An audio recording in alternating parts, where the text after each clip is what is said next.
이번 시간은 70페이지의 개발행 허가를 함께 보십니다. 우선 1번에 대해서는 일단 무시해버립니다. 그리고 2번 잠깐 확인하십니다. 개발행 허가 기준에 해당되는 사항은 모두 몇 개인가 찾도록 되어 있는데 허가 요건을 말하는 겁니다. 1번 용도 지역별 특성을 고려하여 대통령령이 정하는 개발 행위 규모에 적합할 것. 면적 요건인데 바로 해설을 봐주십니다. 해설 보시게 되면 허가 기준과 관련된 면적 요건으로서 도시지역과 관리지역, 농림지역, 자연환경보전지역 나오죠.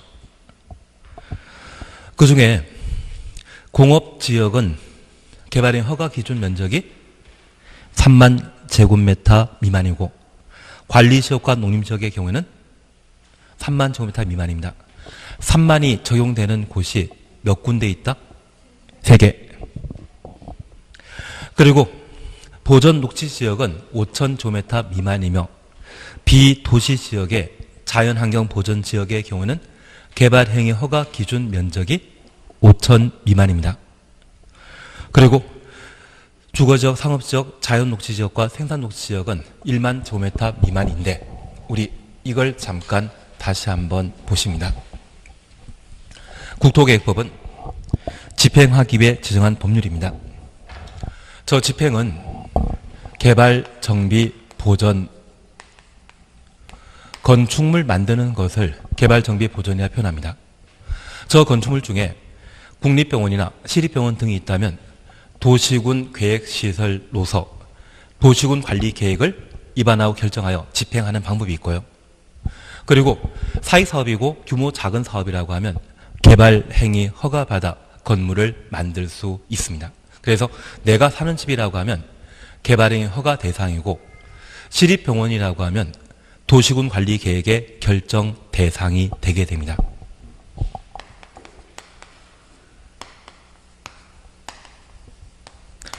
이러한 개발행위 함에 있어서 국토계획법이 추구하는 가장 중요한 법의 목적은 기환경이거든요. 그 기환경 고려하여 적합한 데는 허가받을 수 있고 부적합한 데는 허가받질 못합니다. 그래서 이 개발행위 허가와 관련되어 첫 번째 우리 보셨던 것은 개발행위 허가 대상은 총 몇 개 있다? 6개. 건축물 건축, 공단물 설치, 토지의 형질 변경, 토속 재치, 분할 적치. 그런데 이런 개발행위 허가 대상 중에 허가받지 않고 그냥 할 수 있는 것은 참 많은데 그 중에 우리는 4가지를 꼭 기억하기로 했습니다. 나는 4가지 외우고 있다? 아직 시험 볼 날은 많기 때문에 10월 25일까지만 해결하시면 됩니다.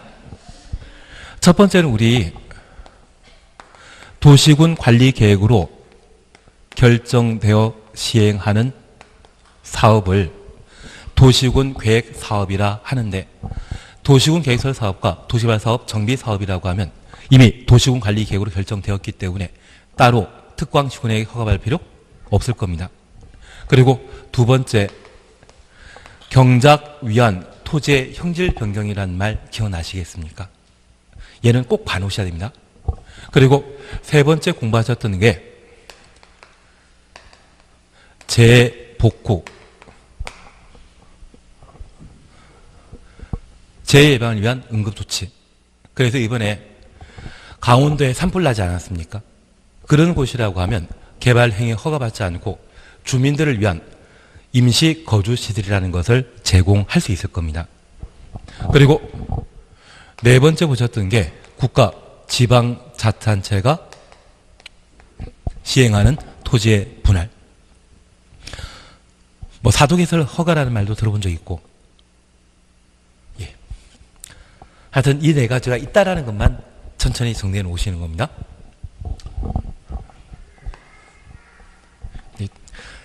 2번 보시면 되십니다. 2번 보면 됩니다. 그리고 개발행위 허가 절차와 관련되어 우리가 함께 보셨던 것으로 내가 살 집을 만들고자 한다면 개발행위 허가 신청해야 되는데 그 개발행위 허가 신청 시에는 기환경에 관한 서류를 제출하도록 되어 있고 개발 밀도 관리 구역이라는 말 기억나야 됩니다.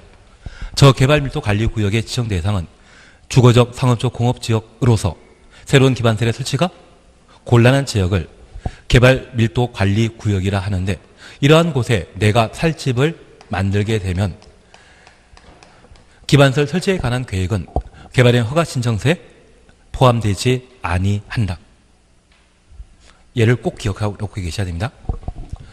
그리고 이 개발행 허가 신청하게 되면 특광시군이 개발행 허가 여부를 결정하게 되는데, 이 개발행 허가 시에는 요건 충족한 때만 개발행 허가 할 수 있습니다. 그 중에 면적 요건으로서 저 면적은 규모 크다, 작다. 규모 작다라는 것 기억해 주시고, 도시군 관리 계획에 부합하여야 하고, 참고 삼아 성장 관리 방안에도 부합한 때 개발행 허가 받을 수 있습니다. 우리 위락설을 건축할 수 있는 용도 지역은 어디에만 건축할 수 있다? 상업지역에만. 그러면 이번에 위락설 만들겠다는데 상업지역이 아닌 주거지역이나 공업지역에 위락설 만들겠다고 하면 도시군 관리계획에 부적합하기 때문에 허가 받을 수 없거든요. 그게 도시군 관리계획에 부합한 것을 말합니다. 그리고 세 번째 보셨던 게 기환경입니다. 그런데 이러한 세 가지 요건 중에 조건부 허가 가능한 것은 첫 번째, 두 번째, 세 번째. 세 번째만 가능하다라는 기억하시고, 이 조건 붙이는데 허가 신청한 자가 민간인 경우라면 돈 내게 하죠. 그걸 이행강제금이라 하고, 그 이행강제금은 총 공사비의 몇 퍼센트를 내게 한다? 이행보증금이라 하고, 이행보증금은 총 공사비의 20%. 만약 30% 내라고 했다면 삼행보증금일 겁니다. 그래서 이행보증금 붙이는 것은 민간만 가능하며, 기환경과 관련된 조건 허가 시에 이행보증금을 예치하게 할 수 있습니다. 저 이행보증금은 준공검사 이후 반환하도록 되어 있습니다. 그리고 이러한 개발의 허가 기준을 획일적으로 적용하기 곤란하기 때문에 주상공을 우리는 시가용도, 자개생을 유보용도, 자개생을 제외한 녹간농자, 비개발 용도의 경우는 보전용도라 하는데, 이러한 곳에는 도시계획위원회 심의 거쳐 개발행 허가 기준을 강화하거나 완화할 수 있고, 보전용도의 경우는 개발행 허가 기준을 강화만 하게 됩니다. 그래서 자개생의 경우 자연녹지지역과 계획관리지역, 생산관리지역의 경우에는 도시계획위원회 심의에 거쳐 개발행 허가 기준을 강화하거나 완화할 수 있다. 이 말이 꼭 나와야 됩니다. 사실 면적요건과 관련되어서는 올해 나오기가 참 애매한 게, 작년에 도시개발법에 면적요건을 시험에 낸 적이 있거든요. 그래서 올해 나오기는 힘들겠지만 잠깐 재미로 이렇게 보십시오. 현재 개발행위가 이루어지는 것은 도시지역과 비도시지역에 걸쳐 이루어지게 되는데, 저 개발행위 허가 기준에 있어서는 5,000제곱미터 미만, 10,000제곱미터 미만, 30,000제곱미터 미만을 소규모 개발행위 허가 기준으로 정해 놓고 있습니다. 그런데 우리 숫자 3이면 저 3만 미만이 적용될 수 있는 용도 지역은 몇 개? 3개. 도시지역 중에 공업지역, 비도시지역에 있어서는 관리지역과 농림지역. 그리고 올을 거울에 반사시키면 아마 이자처럼 보일 것 같은데요. 올을 거울에 반사시키면 이자처럼 보이게 될 겁니다. 그러면 관농자 중에 가장 규모 작게 개발해야 되는 용도지역은, 이미 관리지역과 농림지역은 개발행 허가 기준 면적을 얼마로? 땅의 면적을 3만 미만으로 정해놨거든요.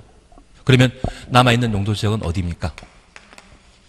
자연환경보전지역은 대규모 개발사업 해서는 안 되기 때문에 5천 미만일 때만 허가 받을 수 있습니다. 5천 이상일 때는 허가 나간다, 안 나간다? 안 나갑니다. 그리고 도시지역 중에 가장 소규모로 개발해야 되는 곳, 서울의 남산이라고 하면 보전 녹지역이거든요. 주상공원 개발 대규모로 어느 정도 크게 할 수 있지 않습니까? 녹지역은 자연녹지지역과 생산녹지지역, 보전녹지지역으로 각각 구분하고 있는데 저 보전녹지지역의 개발은 규모 크게 한다? 작게 한다? 작게 한다. 그래서 5천 미만이 적용될 수 있는 용도지역은 2개. 5자를 거울에 반사하면 2자로 보이기 때문에. 그리고 3만 제곱미터 미만인 경우는 숫자 3이기 때문에 몇 개? 3개. 도시지역에 있어서는 어디? 공업지역. 관농자, 비도시지역에 있어서는 어디?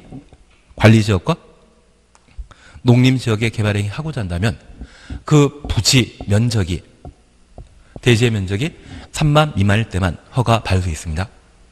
그래서 이제 우리가 문제까지 풀어봤기 때문에 함께 하시는데, 개발행 허가 기준과 관련된 면적 요건은 무엇 미만인데 5천, 만, 3만. 그러면 이 5개를 뺀 나머지 용도 지역의 개발행 허가 기준 면적은 만 미만으로 파악하시는데, 다 외우는 것도 방법이시겠지만 5천 미만은 그 면적이 가장 작지 않습니까? 가장 소규모로 개발할 용도 지역은 비도시지역에 있어서는 자연환경 보전지역, 도시지역에 있어서는 보전녹지지역. 3만 미만은 그래도 좀 상대적으로 크게 하지 않습니까? 공업지역, 그리고 관리지역과 농림지역이라면 얼마? 3만 제곱미터 미만일 때 개발행 허가 받을 수 있다. 그렇게 각각 살펴놓습니다. 그리고 두 번째 우리 봐주실 것이 있습니다. 여기 성장관리 방안과 관련되어 하나 정리해 주실 것이 있는데, 얜 행정계획이거든요.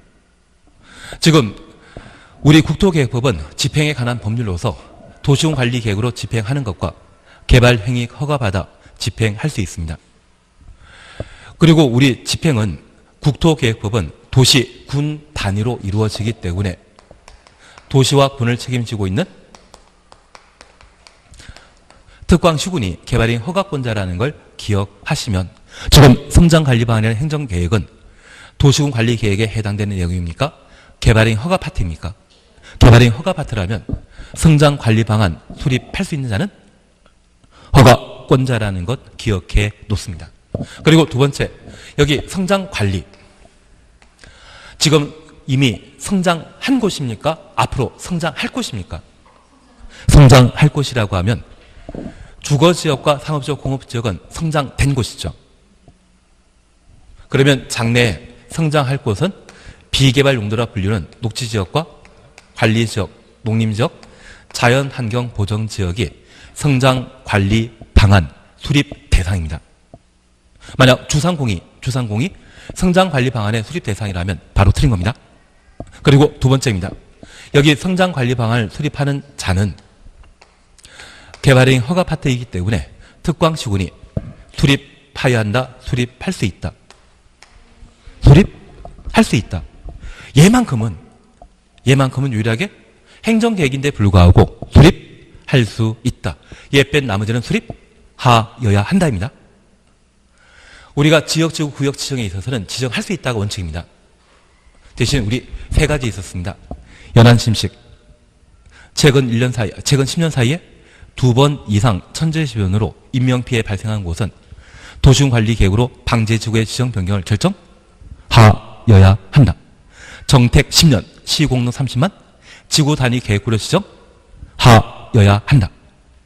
그리고 20%라는 말 기억나십니까? 인구 증가율, 개발행위 허가 건수가 20% 이상인 지역은 기반시설 부담구로 지정하여야 한다. 그 세 개 빼고는 지역, 지구, 구역은 지정할 수 있다입니다. 광역도시계획을 수립하기 위한 광역계획권도 지정할 수 있다이죠. 장소에 관한 개념은 지정할 수 있다. 딱 세 가지만 예외입니다. 행정계획은 수립해야 한다이지만 얘만 수립할 수 있다. 나중에 한번 더 보시는 겁니다. 그리고 문제도 나오기 때문에 신경 쓰지 마십시오. 그리고 이 성장관리방안 수립하게 되면 수립된 성장관리방안 내용에는 반드시 포함될 내용이 몇 개? 4개. 그래서 우리가 기억하실 것은 지구단위 계획의 필수사항은 5가지였는데 그 5가지 중에 하나 빠집니다. 기반시설이겠습니까? 용도 제한이겠습니까? 건폐율, 용적률 높이겠습니까? 지구 단위 계획에는 필수사항이 기반설의 배치 규모 첫 번째입니다. 건축물의 용도 제한, 건폐율, 용적률, 높이의 최고한도, 최저한도인데 성장관리 방안에 빠지는 것은 필수사항이 아닌 것은 높이. 지구 단위 계획 필수사항이었던 높이가 성장관리 방안에서는 이미 사항이 되게 됩니다. 그리고 지구 단위 계획의 배형 3건이라는 말 기억나십니까?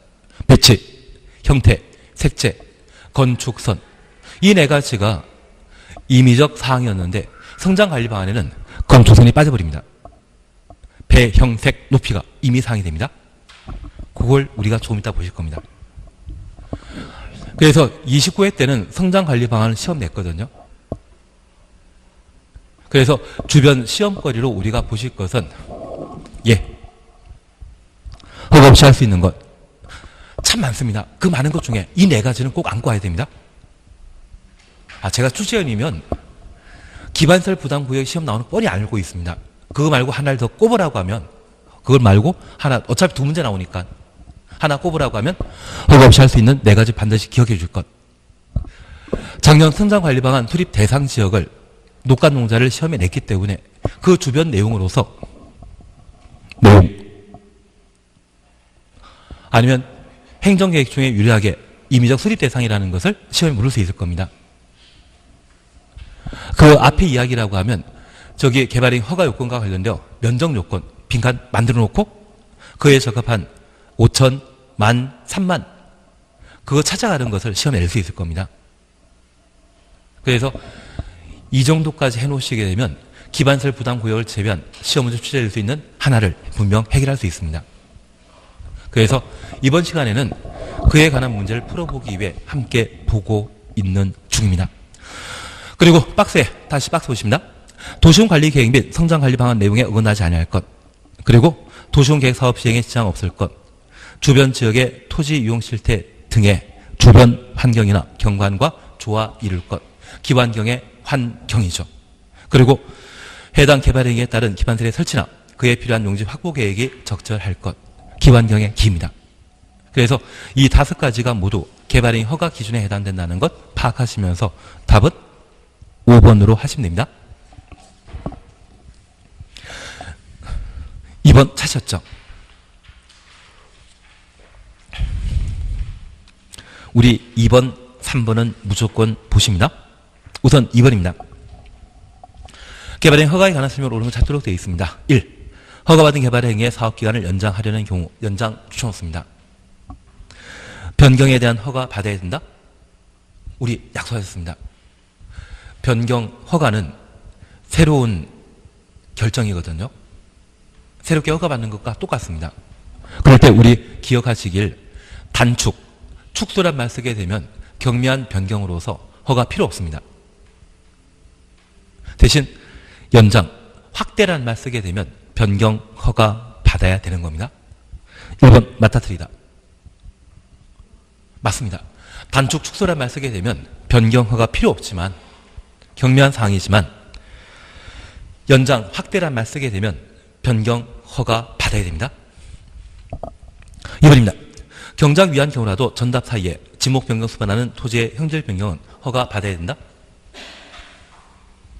전답 사이에 지목 변경 수반하는 경작 위한 토지의 형질 변경은 허가할 필요 없죠. 그래서 우리 이거 기억나십니다. 경작 위한 토지 형질 변경과 관련되어서는 경작 위한 토지 형질 변경에 대해서는 개발행위 허가 대상 아닌데 이 앞에 지목 변경을 수반하는 경작 위한 토지 형질 변경은 개발행위 허가 대상이고 저 지목 변경이 전과 답 사이에 지목 변경을 수반하는 경작 위한 토지 형질 변경은 허가 받을 필요 없다. 그래서 그냥 경작 위한 토지 형질 변경일 때는 허가 없이 그냥 할 수 있지만 지목 변경 수반하는 경작 위한 토지 형질 변경은 허가 대상이고 전답 사이에 지목 변경 수반하는 경작 위한 토지 형질 변경은 허가 받을 필요 없습니다. 그래서 이번 지문은 꼭 자주 봐주셔야 됩니다. 근데 제가 건너뛴 문제 있지 않습니까? 지나치게 어려운 문제이니까 안 하는 게 마음 편합니다. 그런 문제를 맞추려고 하면 내가 너무 열심히 공부해야 됩니다. 그렇게 공부할 시간이 있으면 하여튼 우리 모의고사 보시고 모의고사가 한 70점 정도 넘는 분이 계신다고 하면 그냥 급한 대로 공부하는 것이 더 공부하시면 안 됩니다. 민법 학개론도 70 나오고 2차 과목도 70 나오면 그때는 하던 대로 공부해야 되지 더 이상 열심히 공부하면 안 된다. 그 생각을 해주시고 그 패턴만 유지하시면 됩니다. 좀 부족한 게 있다고 하면 그 문제를 통해 다시 한번 책을 보시는 게 방법이 되지 않나 싶습니다. 그리고 3번입니다. 허가 필요한 개발 행위라도 용도 지역 지정되지 아니한 지역에는 허가받지 않아도 된다. 용도 지역이 지정되지 아니한 지역도 개발 행위 허가 받도록 되어 있습니다. 그리고 4번입니다. 허가 관청이 조건 붙여 개발 행위 허가하는 것은 허용되지 않는다. 조건 허가는 기환경일 때 가능하죠. 그래서 4번 드립니다. 그리고 5번에 대해서는 신경 쓰지 마십시오. 그러면 우리 2번과 관련되어 꼭 기억하실 것은 1번 애초 개발행위 허가받았는데 그 내용이 변경되었다면 변경 허가받아야 됩니다. 특별히 축소, 단축이란 말 쓰게 되면 변경 허가 대상 아니라는 거 기억해 주셔야 되고 그리고 2번 경작 위한 토지 행정 변경은 허가 없이 할 수 있죠. 지목 변경 수반하는 경작 위한 토지 행정 변경은 허가 대상이고 전답 사이에 지목 변경 수반하는 경작 위한 토지 행정 변경은 허가 없이 할 수 있다. 그래서 1번, 2번을 꼭 기억해 주십니다. 그리고 4번도 봐놓습니다. 조건부 허가 가능하다라는 것 확인해 주셔야 됩니다. 3번입니다. 개발행위 허가의 가능성이 오르는 것 찾도록 되어 있습니다. 1. 전답 사이에 지목 변경 수반하는 경작 위한 토지 행정 변경은 개발행위 허가 대상 아니다. 맞죠? 2번입니다. 개발행위 허가받은 사업 면적 5% 범위에서 축소, 확장 동원해 놓습니다. 하는 경우에는 별도 변경 허가 받을 필요 없다. 축소만 변경 허가 생략하는 것이지 확장은 변경 허가 대상이죠. 그걸 잘 캐치하셔야 됩니다. 그래서 2번 틀린 지문입니다. 3번입니다. 개발 행위를 허가하는 경우 조건 붙일 수 없다? 우리 공법의 끝에 없다란 말 쓰게 되면 100이면 100 틀린 지문입니다. 있다를 없다로 억지로 바꿔놓은 것입니다. 그리고 4번입니다. 개발 행위로 인하여 주변 문화재 등이 크게 손상될 우려가 있는 지역에 대해서는 최대 5년까지 개발행위 허가 제한할 수 있다. 우리가 개발행위 허가 제한은 원칙적으로 제한 기간이 3년이고 1에 2년 범위 내 기간 연장할 수 있는데 최대 5년 동안 제한할 수 있는 것은 기반시설 부담구역과 지구단위 계획구역, 도시군 관리 계획을 수립 중인 곳으로 도시군 관리 계획이 결정되었을 때 개발행위 허가 기준이 크게 달라질 것이 예상되는 곳이라면 최대 5년간, 반면 3년간 제한하는 것은 청산리하면 높겠습니다. 그리고 환경, 문화재 훼손 될 우려 있다고 하면 3년만 제한할 수 있고 연장한다 못한다. 4번의 경우는 연장할 수 있다 없다. 연장 못합니다. 그래서 최대 몇 년? 3년간 개발행위 허가 제한적으로 지정할 수 있습니다. 근데 우리 기시계란 말 기억나십니까? 기시계. 그리고 연장하고자 한다면 도시계획위원회 심의 없이 도시계획위원회 심의 거치지 않고 연장할 수 있다는 걸 꼭 잡아내셔야 됩니다. 예, 그리고 5번에 대해서는 지금 신경 쓰지 않습니다. 행정청이 아닌 자가 개발행위 허가받아 새로 공공시설을 설치한 경우 종래 공공시설은 개발행위 허가받은 자에게 전부 무상으로 귀속한다. 전부 귀속하는 것이 아니라 설치 비용까지만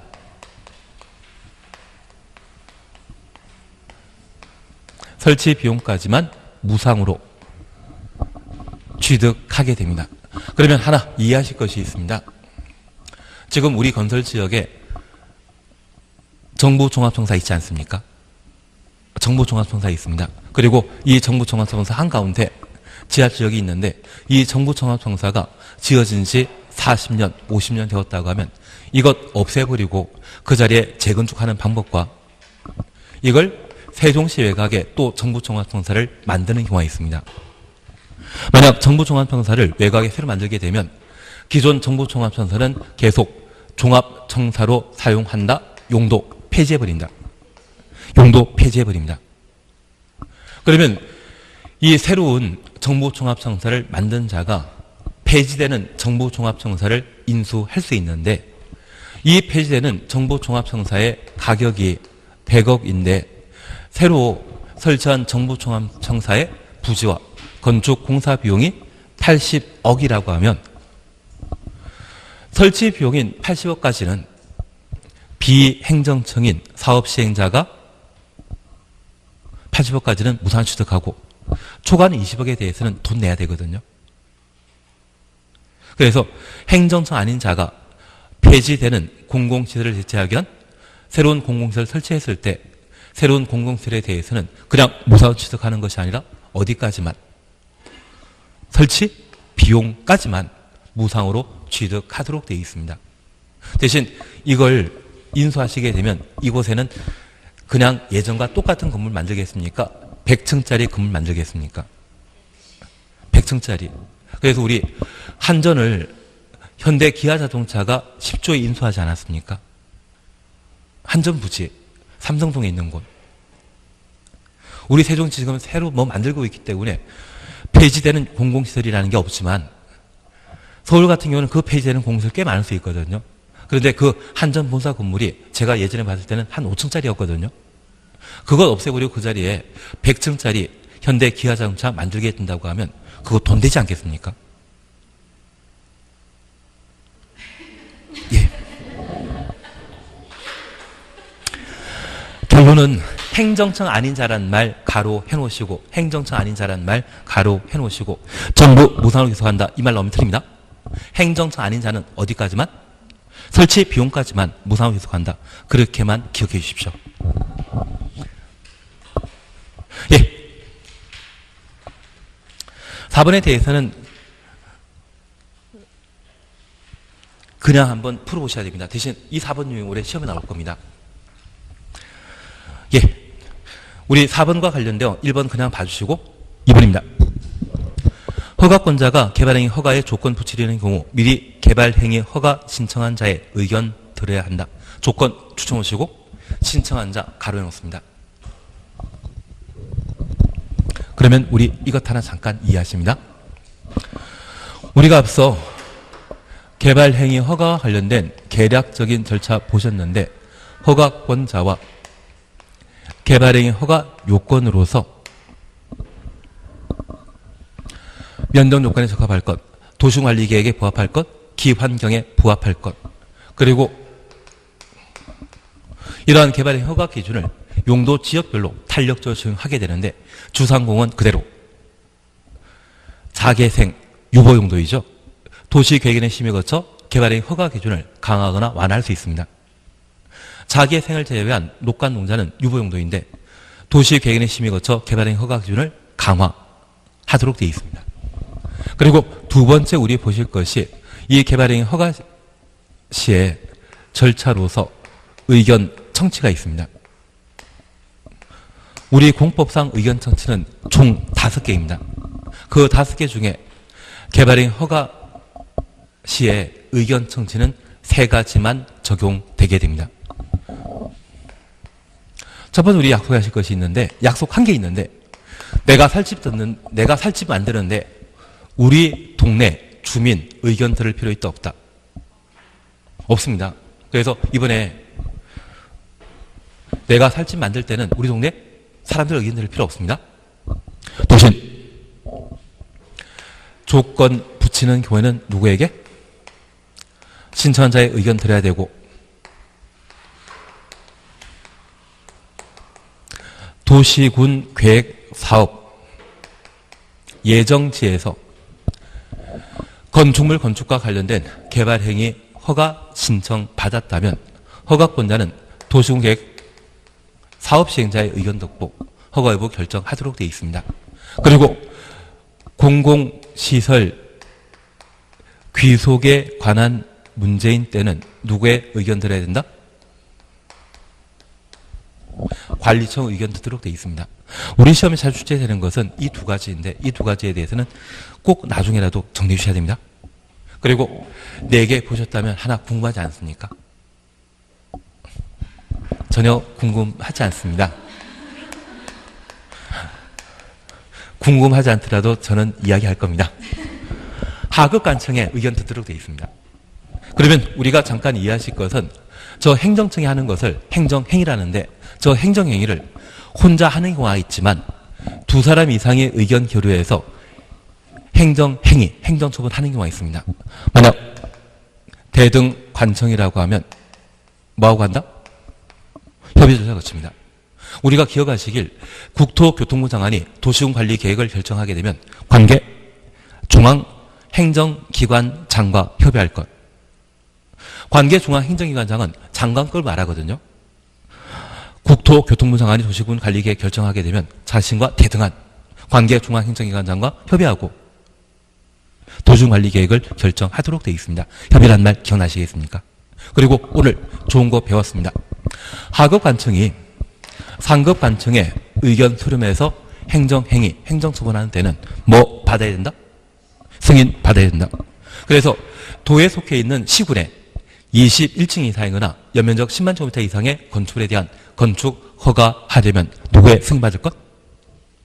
도의사의 승인받을 것. 그러면 도에 속해 있는 시장군수와 도의사는 대등관청이다. 상하관계 형성된다. 상하관계 형성됩니다. 하급관청은 상급관청의 승인받도록 되어 있습니다. 그러면 역으로 상급관청이 뭔가 중요한 행정처분을 하고자 한다면 하급관청에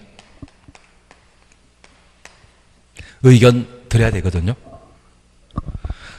사실 작년에도 이런 문제 나왔습니다. 시도지사가 국토교통부 장관의 의견 드려야 된다. 그래서 시도지사가 뭔가 중요한 행정처분을 하고자 하는데 장관의 승인받는 것이 아니라 장관에게 의견 드려야 된다고 하면 그 점 맞다트리다. 그냥 기계적으로 답변하신 겁니까? 알고 답변하신 겁니까? 그래서 지도이사가 뭔가 행정처분을 하고자 하는데 장관의 승인받아야 되는 것이 장관에게 의견 듣고 행정처분한다고 하면 그 지분 자체가 성립되지 않습니다. 사실 얘는 우리 시험 아직 다 공부 안 하셨는데 투기과열지구라는 게 있거든요. 저 투기과열지구 지정하고자 한다면 지도이사가 시군구청장의 의견 듣고 투기과열지구 지정하도록 되어 있습니다. 그런데 의견 청취란 말이 나오는데 앞에 상급관청 나오면 그 집 맞다 틀리다? 외우라면 안 외우실 것 같고 이해하라고 하면 더 이해 안 되실 것 같고 대등관청은 뭐한다? 협의. 예, 저렇게라도 한번 해주십시오. 쉬었다 하실래요? 그리고 5시 10분에 끝나면 되나요? 그냥 쭉.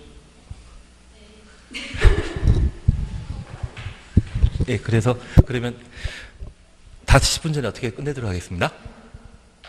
그리고 20분 더 하시긴 더 하셔야 되는데. 예, 빨리 하도록 하겠습니다. 예, 그래서 우리 4번과 관련되어 2번 보시게 되면 허가권자가 개발행위 허가 조건 붙일 때에는 미리 개발행위 허가 신청한 자의 의견 드려야 된다. 의견 청취 공포에 5번 있다는 것 기억하시고 조건부 허가 시에는 누구의? 신청한 자의 의견 드려야 됩니다. 2번 맞는 지문입니다. 3번입니다. 토속 제재에 대한 개발행위 허가받은 자가 개발행위 마치면 준공검사 받아야 된다? 맞죠? 대신 우리 약속하신 게 있습니다. 분할 적치는 공사한다 안 한다? 분할 적치는 공사 안 하기 때문에 준공검사 대상 아닐 겁니다. 그리고 4번입니다. 지구 단위 계획구역으로 지정된 지역에는 도시군 관리계획상 특히 필요하다 인정하는 지역에 대해 최장 5년 기간 동안 개발행위 허가 제한할 수 있다. 기지개 기억나시겠습니까? 기지개는 최대 5년간 개발행위 허가 제한적으로 지정할 수 있습니다. 그리고 또 듣습니다. 연장 시에는 도시계획위원회 심의 거치지 않고 1회 2년 범위 내 기간 연장할 수 있습니다. 5번입니다. 환경오염 방지 등이 필요한 경우 지방 지방자치단체가 시행하는 개발행위에 대해 이행보증을 매치하게 할 수 있다? 이행보증금은 지방자치단체는 내지 않고 누구만? 민간만. 그래서 5번 틀립니다. 우리 나중에 진짜 모의고사 끝나고 나면 일요일날 본다고 하십니까? 토요일날 보신다고 합니까? 보고 나서 모의고사 들고 와서 우리 오손도손하게 다 모여가지고 누가 어디 맞췄는지 어디 틀렸는지 같이 한번 의논하고 토론하는 거 어떠시겠습니까? 아까 보니까 학계론도 그래서 국토계획법하고 건축법, 주택법만 3개 법률만 예 하자면 그냥 해야 될 상황이시죠. 그렇게 해서 내가 좀 약한 것을 좀 확인하고 제가 교과서 몇 페이지에 관련된 내용 나오니까 이건 꼭 가치 있는 문제이기 때문에 보셔야 된다고 하면 그걸 복습해 주시면 문제를 통해 내 실력을 좀 더 올릴 수 있지 않겠습니까? 예, 진짜 그렇게 하면 그거 재밌습니다. 예, 하여튼 4번 그렇게 얘기를 해주십니다. 5번 틀린 정답으로 이행보증금은 민간만 낸다라는 것 파악해 놓습니다. 5번입니다. 개발행 허가에 관한 설명으로 틀린 거 찾도록 되어 있는데 1번 보시면 토지 분할에 대해 개발행 허가받은 자가 개발행위 마치면 관할 행정청에 준공검사 받아야 된다. 1번 맞다 틀리다. 알고 답하신 거죠? 왜? 예. 이거 알고 답하신 겁니다. 토지 분할과 물건 적치는 공사 수반하지 않기 때문에 준공검사 대상 아닙니다. 그러면 나머지 볼 필요 없습니다. 진짜 나머지 볼 필요 없습니다. 한다는 것입니다. 6번에 대해서는 개발행 허가 제한 지역 지정과 관련된 사항으로 최장 5년 기지개만 기억하시고 나중에 한번 풀어보십시오. 그리고 6번입니다. 또 6번입니다. 성장관리방안 수립할 수 있는 지역에 해당되지 않는 것 찾도록 되어 있습니다. 작년에 시험에 나왔기 때문에 올해 안 나옵니다. 1번 주변 지역에 연계되어 체계적인 관리가 필요한 주거지역. 앞에는 사족입니다.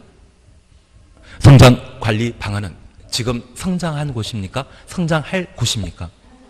성장할 곳이라면 녹감 농자가 성장관리 방안의 수립 대상 지역이지 주상공원, 주거적, 상업적, 공업지역은 성장관리 방안 수립 대상 아닙니다. 답을 1번으로 해주셔야 됩니다. 그런데 우리 성장관리 방안이란 말 이해되시겠습니까? 성장관리 방안. 자제분이나 또는 지인들, 애기들이 치아 교정기 끼는 경우 있지 않습니까? 그거 끼는 이유는 앞으로 잘 크라는 이야기죠. 예. 그래서 현재는 녹감 농자의 경우는 아직 비개발 용도이지만 나중에 개발 사업하게 될 때 잘 크라고 수립하는 행정계획을 성장관리 방안이라 합니다. 그래서 성장관리 방안 수립하는 것은 녹감 농자만, 주거지역은 성장관리 방안 수립 대상 아닙니다. 그렇게만 한번 봐놓습니다. 그리고 올해 시험 나올 건 뻔합니다. 성장관리 방안은 필수적 행정계획이다, 임의적 계획이다. 수립할 수 있다. 그리고 성장관리 방안에 반드시 포함될 내용은 4개이죠. 기반설, 배치, 규모, 그리고 용도 제한, 건폐율, 용적률 그 4가지만 성장관리 방안의 필수사항이라는 걸 잡아놓습니다. 예, 한다는 시험 개발밀도 관리구역입니다. 우리 시험에 딱 하나 나왔는데 앞으로 나오겠습니까? 안 나오겠습니까? 안 나온다에 그러셔야 됩니다. 대신 우리 개발밀도 관리구역과 관련되어서는 예를 하나 기억해 놓습니다.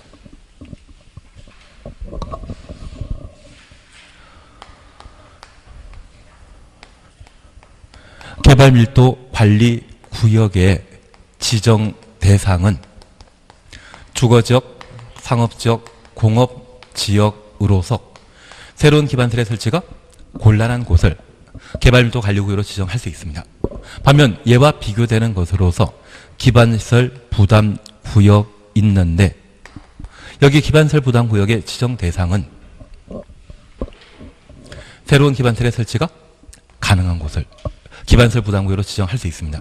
그러면 우리 세종시가 현재 기반시설 부담구역인데 우리 세종시에는 개발밀도 관리구역을 지정할 수 있다. 기반시설 설치 가능한 것과 설치 불가능한 것은 중복하여 지정할 수 가능하시다 보면 그분은 전지전능한 분입니다. 얘는 동전의 양면 관계입니다. 중도치는한다 못한다. 못한다라는 것 잡아내십니다. 그리고 이 기반설 개발밀도 관리구역이 지정되게 되면 저 개발밀도 관리구역으로 지정된 지역에 적용되는 건폐율과 용적률을 강화할 수 있고 대통령령, 시행령, 그 시행령에서는 건폐율에 대해서는 거론하지 않고 용적률을 50% 강화할 수 있다라고 표현합니다. 그래서 본문 표현 속에 개발밀도 관리구역에는 건폐율 강화할 수 있다? 맞습니다. 개발밀도 관리구역에는 건폐율을 50% 강화할 수 있다? 드립니다. 50% 앞에는 항상 뭐가 봐야 된다? 용적률만. 그거 잡아주십니다. 반면 저 기반설 부담구역은 지정되게 되면 저 기반설 부담구역 지정한 날부터 몇 년 내, 1년 내 기반설 설치 계획을 수립해야 되고요. 그리고 저 기반설 설치 계획을 수립하게 되었을 때 특이한 것으로서 지구 단위 계획을 수립하면 기반설 설치 계획이 수립된 것으로 본다. 하나 이해하실 것이 있습니다. 저 기반설 부담구역은 지구 단위 계획 구역으로 지정할 수 있다? 맞습니다. 그리고 저 지구 단위 계획 구역으로 지정되는 곳은 개발 사업이 예정되어 있는 곳이 지구 단위 계획 구역의 지정 대상인데 지구 단위 계획 구역은 아파트 개발하기 위한 곳이거든요. 개발 사업 가능한 곳에 지구 단위 계획 구역 지정할 수 있습니다. 그런데 저 지구 단위 계획 구역 지정되면 3년 내 지구 단위 계획 결정돼야 되고 저 지구 단위 계획에는 반드시 기반설의 설치, 용지 확보에 관한 내용이 반영돼야 됩니다. 그러면 개발밀도 관리구역은 지구 단위 계획구역으로 지정할 수 있다? 드립니다. 만약 지구 단위 계획구역이 지정되게 되면 3년 이내 지구 단위 계획에는 기반설, 설치, 용지 확보에 관한 계획을 포함해야 되는데 개발밀도 관리구역에는 기반설 설치할 수 있다 없다? 없습니다. 그래서 저 지구 단위 계획구역은 기반설 부담구역에만 지정될 수 있는 겁니다. 만약 저 지구 단위 계획구역이 지정되고 지구 단위 계획 수립하게 되면 지구 단위 계획에는 5개 필수사항이 반영되게 되고 기반설 설치 계획에는 몇 개 들어간다? 기반 설치 내용 하나만 포함되기 때문에 5개 수립하면 1개를 내용으로 하는 기반설 설치 계획이 수립된 것으로 의제하게 됩니다. 하여튼 그걸 보셔야 됩니다. 기반설 설치 계획에서는 얘를 보셔야 됩니다. 올해 시험에 나올 수 있는 게 얘입니다. 그리고 이제 다시 보십니다. 여기 기반설 설치 계획의 내용에는 대학교는 포함한다, 제외된다, 제외된다라는 것 확인해 놓습니다. 대학은 기반설 설치 계획에 포함될 내용은 아닙니다.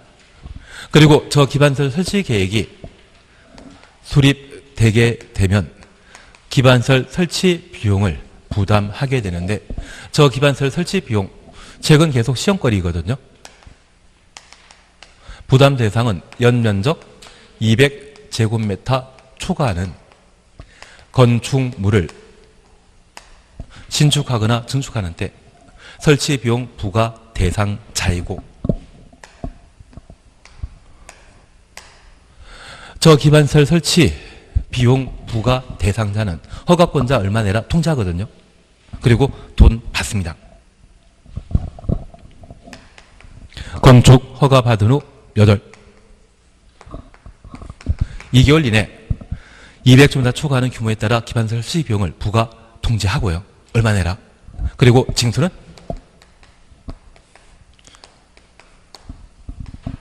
언제까지? 오늘 건축 허가도 받고 사용 승인도 보지 않았습니까?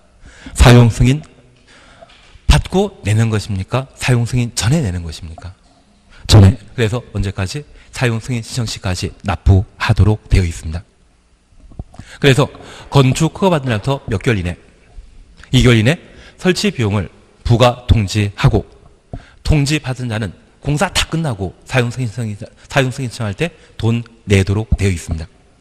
그리고 납부 방법과 관련되어서는 현금 납부하는 것이 원칙인데, 그를 대신한 토지로 물납할 수 있죠. 우리 공법상 물납 허용하는 것은 여기만 유일합니다. 여기는 우리 세법에는 물납이라는 것을 많이 보셨지만 공법상 물납 허용하고 있는 것은 여기가 유일하다는 것 기억해 놓습니다. 그런데 얘를 한 방에 납부하기 곤란하면 연기할 수 있죠. 분할할 수 있죠. 연기하면 1년, 분할하면 쪼개내는 내는 것 아닙니까? 둘로 나누어서 낸다. 몇 년 분할 납부한다? 분할하면 2년, 연기하면 1년. 그래서 우리 학교 다닐 때 유급한 적 있고, 요즘은 졸업을 일부러 안 하는 대학생들도 참 많거든요. 몇 년 유급하는 겁니까? 1년. 나누는 것은 2년. 난 본 적 없다. 예, 결론은 본 적 없다고. 일단 제가 모든 걸 잘못했는데, 일단 설치 비용은 자주 시험에 출제되고 있는 사항이기 때문에 여기까지는 좀 해 주셔야 됩니다. 예, 그러면 우리 잠깐 확인하십니다. 개발림도 관리구역은 건너뛰시고 기반시설 부담구역 함께 보십니다. 1번입니다. 기반시설 부담구역을 지정하여하는 지역이 아닌 것 찾도록 되어 있습니다. 1. 법령 개정을 인하여 행위 시한이 완화되거나 해제되는 지역 지정하여야 합니다.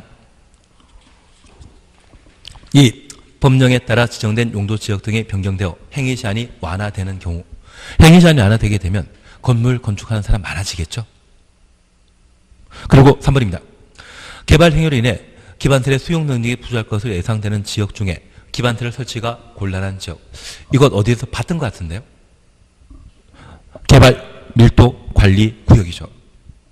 새로운 기반셀의 설치가 곤란하다, 주상공이다, 이 말 나오면 개발 밀도 관리 구역 지정 대상이지 기반설 부담 구역과는 관계 없었습니다.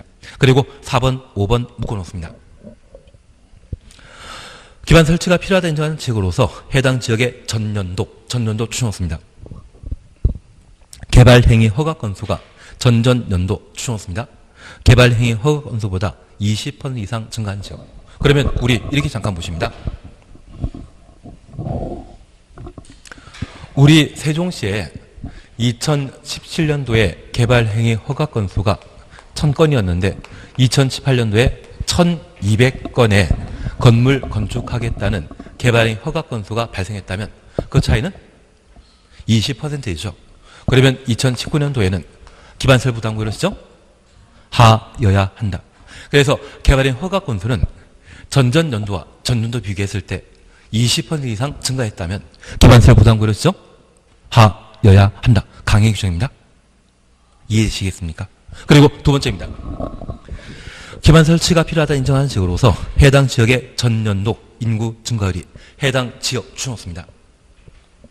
그 지역이 속하는 그 지역 추천호시고 특광시군 가로해 놓습니다. 인구 증가, 전년도 인구 증가율보다 20% 이상 높은 지역. 그러면 우리 이렇게 잠깐 보십니다. 우리 세종시 인구 증가율이 2018년도에 5%였거든요. 그런데 지금 우리 앉아있는 이 학원인 촌동의 경우는 인구 증가율이 2018년도에 15% 늘어났다고 하면 세종시 전체 인구 증가율보다 10%밖에 차이 안 나죠. 기반설 부담구역을 지정해야 한다? 지정할 수 있다. 할 수 있다. 20% 이상 차이 나야 되지. 5%, 15%는 10% 차이밖에 안 나기 때문에 지정하여야 한다 아니라 지정할 수 있다입니다. 대신 도담동이라는 곳이 있던데, 예, 거기가 25% 늘어났다고 하면 걔는 기반설 부담구역 지정하여야 한다. 나중에 우리가 부동산 중개업하게 되면 어디에 하실 겁니까? 인구 많은 곳에서. 그러셔야 됩니다. 근데 우리는 아마 엄청 잘 되실 것 같은데요. 머리가 좋으니까 금방금방 하고 잘하실 것 같습니다. 예, 1번입니다. 확인학습 문제 1번입니다. 개발밀도 관리구역과 기반시설 부담구역에 관한 설명을 드린 것 찾도록 되어 있습니다. 기반시설 부담구역은 개발밀도 관리구역 외 지역에 지정된다. 서로 중복 지정하지 않는다라는 것을 확인해 놓습니다. 그리고 2번 개발밀도 관리구역에서는 해당 용도 지역에 지정되는 용적률 최대한도 50% 범위에서 용적률 강화 적용한다. 50% 앞에는 건표를 넣으면 틀립니다. 용적률 나오게 되면 맞는 지문이죠. 꼭 자주 봐놓으셔야 됩니다. 그리고 3번입니다. 주거지역의 개발 행위로 기반시설의 운영이 부족할 것으로 예상되는 지역 중에 기반시설의 설치 곤란한 지역, 그리고 두 줄 밑에 기반시설 부담구로 지정할 수, 개발밀도 관리구로 지정할 수 있다. 맞습니다. 뭐 향후 2년 20% 이 말 필요 없습니다. 기반 설치가 곤란한 지역이라고 하면 주상공으로 기반 설치 곤란한 곳이라면 개발밀도 관리구역 지정 대상이라는 것 확인하십니다. 그리고 4번 꼭 봐놓습니다. 기반시설 설치 비용은 현금 부담하는 것이 원칙인데 부과 대상 토지 및 이와 비슷한 토지로 납부할 수 있다가 돼야 됩니다. 우리 없다라고 했는데 오지순자 중에 딱 보니 딱 한 말만 끝에 없다란 말 나오게 되면 그건 틀린 정답입니다. 출제위원이 참 친절하다는 건 이해되시죠? 그 친절을 그대로 수용하셔야 되지 나를 속이려고 그러지 않나 그 생각하시면 안 됩니다. 끝에 없다를 오게 되면 이따를 틀린 것으로 만든 것으로 이해해 주십시오. 답 4번으로. 그리고 5번입니다. 기반 설치가 필요하다 인정하는 지역으로서 해당 지역의 전년도 개발행 허가 건수가 전전년도 개발행 허가 건수보다 몇 %? 20% 이상 늘어난 지역은 기반시설 부담구로 지정할 수 있다 해야 한다. 하여야 한다. 그래서 기반시설 부담구역은 20%란 말 보게 되면 기반시설 부담구역의 필수적 지정 대상이 되게 됩니다. 그리고 2번은 그냥 지금은 건너뛰십니다. 그리고 3번은 안 합니다. 3번은 안 하십니다. 얘는 나중에 통밥으로 찍어주셔야 됩니다. 근데 저 하나 부탁드릴 게 있는데요. 나는 기반시설 유발 개수를 이해하고 있다? 질문 하나 있습니다. 여기 기반시설 유발 개수는 1인당 전기, 수도, 도로, 주차장 사용량을 말하는 것이거든요. 그러면 우리가 알고 있는 광해 단독택과 공동주택의 기반시설 유발 개수는 같다, 다르다. 공동택과 단독택은 유발 개수는 한 사람당 전기 사용량을 말하거든요. 수도 사용량을 말하거든요. 단독택은 공동택은 잠자며 생활하는 공간인데 누구는 전기를 남들 10배 사용하고 누구는 전기를 남의 10분의 1밖에 사용하지 않는다? 둘 다 인구가 아니라 우리 1인당. 그래서 건물 전체 크기를 따지는 것이 아니라 이 건물을 이용하는 1인당 전기 수도 사용량을 고려해서 유발 개수가 책정되게 되거든요. 둘 다 목적 똑같기 때문에 유발 개수는 같다, 다르다? 같습니다. 이해되시겠습니까? 단독택에 잠자러 들어가고 밥 먹고 하는 전기 수도 사용량과 아파트에 생활하면서 사용하는 전기 수도 사용량은 같다, 다르다? 같다라고 해주셔야 됩니다. 이해 안 되시는 상황이시죠? 그리고 하나 더 질문이 있습니다. 만약 학교와 종합병원이 존재한다고 하면 전기 수도 사용량 1인당 건물 전체에 사용하는 것이 아니라 그 건물 이용하는 1인당 전기 수도 사용량이 높은 것은 병원입니다. 학교는 요즘 야자 없지 않습니까? 그래서 학생이 사용하게 되는 1인당 전기 수도 사용량이 좀 제한된 반면 병원이라면 24시간 운영하기 때문에 저 전기 수도 사용량이 좀 높을 것 같습니다. 그리고 이 병원과 비교되는 것으로 요즘 버닝썬이 있지 않습니까? 유락설이거든요. 저 유락설과 비교하게 되면 전기 수도 사용량이 높은 것은 그러면 되십니다. 그러면 충분히 찍을 수 있습니다. 대신 3번 같은 문제 나오면 틀려주는 게 예의입니다. 이건 틀리라고 문제 만든 건데 우리가 어떻게 하겠습니까? 한 장 넘기십니다. 4번도 틀리라고 한 문제, 만든 문제이기 때문에 신경 쓰지 않습니다. 이런 거 보는 거 아닙니다. 예, 5번입니다. 기반설 부담구역에 관한 설명을 옳은 거 찾도록 되어 있습니다. 그러면 이 5번 보기 전에 제가 결론을 하나 내드리는데, 단독택과 공동택의 유발계수는 같다. 그거 기억하시고요. 근린 생활시설이 있지 않습니까? 이 근린 생활시설은 1종 근린 생활시설과 2종 근린 생활시설로 구분하는데, 2종 근린 생활시설은 술을 판매하는 식당입니다. 1종은 김밥 천국 같은 곳이거든요. 그래서 유발계수는 2종 근린 생활시설이 높다. 단독택과 공택은 같다. 그 두 가지만 구분해 놓습니다. 그리고 나중에 천천히 실력 쌓이시면 됩니다. 유발계수 지금 무조건 외워야 되는 문제이기 때문에 하는 거 아닙니다. 그리고 5번입니다. 기반설 부담구역에 관한 설명을 옳은 걸 찾도록 되어 있습니다. 1. 기반설 부담구역과 개발밀도 관리구역은 중첩 지정될 수 있다? D입니다. 2번. 대학은 기반설 부담구역에 설치에 필요한 기반설에 해당된다? 틀립니다. 대학은 기반설 설치 계획에 포함 대상 아니죠. 그리고 3번입니다. 기반설 설치 비용은 현금 등을 납부하는 것을 원칙으로 하며 부과 대상 토지로 납부 인정될 수 있다. 이것 물납 가능하다는 이야기거든요. 3번 맞는 질문입니다. 4번입니다. 기반설 부담구역을 지정한 지역에 개발행위 허가 제한하였다가 이를 연장하기 위해 중앙도시계획원의 심의 거쳐야 된다. 연장 시에는 도시계획원의 심의 필요 없습니다. 연장은 도시계획원의 심의 한다 안 한다? 안 한다. 우리 기시계란 말 기억나지 않습니까? 기시계 기가 기반설 부담구역에 개발행위 허가 제한 지역을 지정했을 때 연장 가능하다는 이야기고, 연장 시에는 도시계획원의 심의 거치는 거 아닙니다. 그리고 5번입니다. 기반설 부담구역 지정 고시부터 2년 되는 날까지 설치계획 수립하지 않으면 2년 되는 다음 날 해제되는 것으로 본다. 맞다 틀리다? 제발 1년이라 해주셔야 됩니다. 1년이라 해주셔야 됩니다. 우리 또 해보십니다. 저는 이런 걸 좋아합니다. 시료 기억나시겠습니까? 우리 국토계획법의 시료는 딱 4군데 나와야 됩니다. 정확하게 5군데입니다. 첫 번째는 시가조정구역은 유보기간 만료일 다음날 시가조정구역 해제된 것으로 본다.